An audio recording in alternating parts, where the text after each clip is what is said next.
Assalamualaikum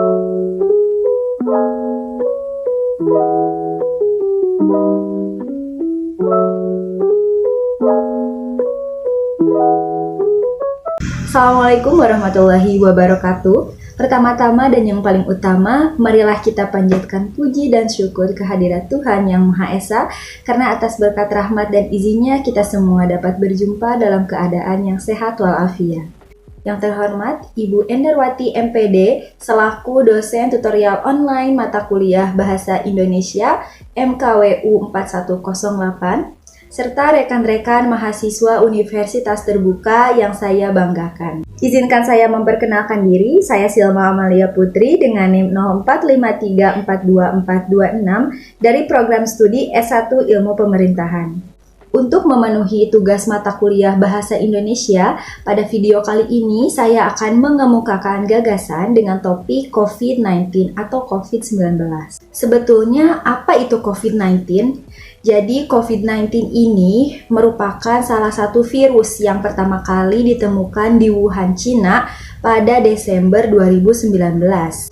COVID-19 atau coronavirus merupakan keluarga besar dari virus yang menyebabkan penyakit kepada manusia dan juga hewan. Coronavirus ini biasanya menyebabkan infeksi saluran pernapasan. Ini bisa ditandai atau gejala awalnya itu flu dan bisa menjadi penyakit yang lebih serius seperti Severe Acute Respiratory Syndrome atau SARS. Sebetulnya adakah ciri-ciri atau gejala awal seseorang terjangkit COVID-19? Tentu saja ada. Gejala umum yang biasanya menjadi awal dari terjangkitnya seseorang oleh COVID-19 ini pertama kali biasanya demam tinggi dengan suhu 38 derajat Celcius atau bahkan bisa lebih, flu berat, batuk kering, dan sesak napas. Jika ada seseorang dalam kurun waktu 14 hari atau 2 minggu belum juga sembuh atau pulih dari penyakit tadi, maka orang tersebut wajib memeriksakan diri ke fasilitas kesehatan atau laboratorium untuk memastikan diagnosis dirinya terjangkit atau tidaknya dia oleh COVID-19. COVID-19 ini dapat menyebar melalui tetesan kecil atau bisa disebut dengan droplet dari orang yang batuk atau bersin.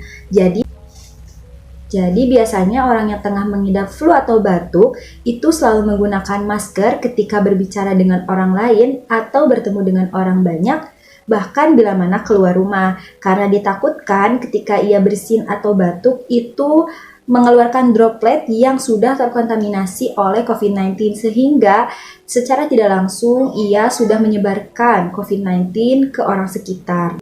Maka dari itu, pemerintah menekankan kepada masyarakat untuk selalu menjaga jarak dengan orang yang tengah sakit kurang lebih 1 meter dan juga selalu menggunakan masker ketika berpergian keluar rumah. Sebab itu merupakan langkah awal bagi kita agar kita tidak terjangkit oleh COVID-19. COVID-19 ini terkesan seperti penyakit yang kecil atau sepele, tetapi namanya penyakit, mau sekecil apapun itu, bila mana dibiarkan, maka akan menjadi penyakit yang serius. Untuk itu, apakah ada cara pencegahan agar kita tidak terjangkit oleh COVID-19? Berikut akan saya sebutkan 3 cara untuk mencegah kita terjangkit dari COVID-19. Yang pertama, menjaga kesehatan dan kebugaran agar tubuh tetap prima. Dan juga menjaga imunitas kita bisa dengan cara mengonsumsi vitamin C. Yang kedua, mencuci tangan secara rutin menggunakan air dan sabun yang berbasis alkohol. Mengapa? Karena riset menyatakan 89% tangan manusia itu memiliki kuman. Terdapat kuman yang tidak terlihat. Sehingga cuci tangan secara teratur ini bisa menjadi langkah awal pencegahan agar kita tidak terjangkit COVID-19. Yang ketiga, menggunakan masker ketika berpergian keluar rumah. Seperti yang saya sebutkan tadi, menggunakan masker merupakan langkah awal kita untuk bisa melindungi diri sendiri agar tidak terjangkit oleh COVID-19 ini. Itu tadi penjelasan mengenai COVID-19 dari mulai asal-usulnya, pengertiannya, gejala awal terjangkitnya, hingga cara mencegahnya. Demikian yang dapat saya sampaikan. Mohon maaf atas segala kekurangan dan kesalahannya. Terima kasih. Wabillahi taufiq wal hidayah. Wassalamualaikum warahmatullahi wabarakatuh.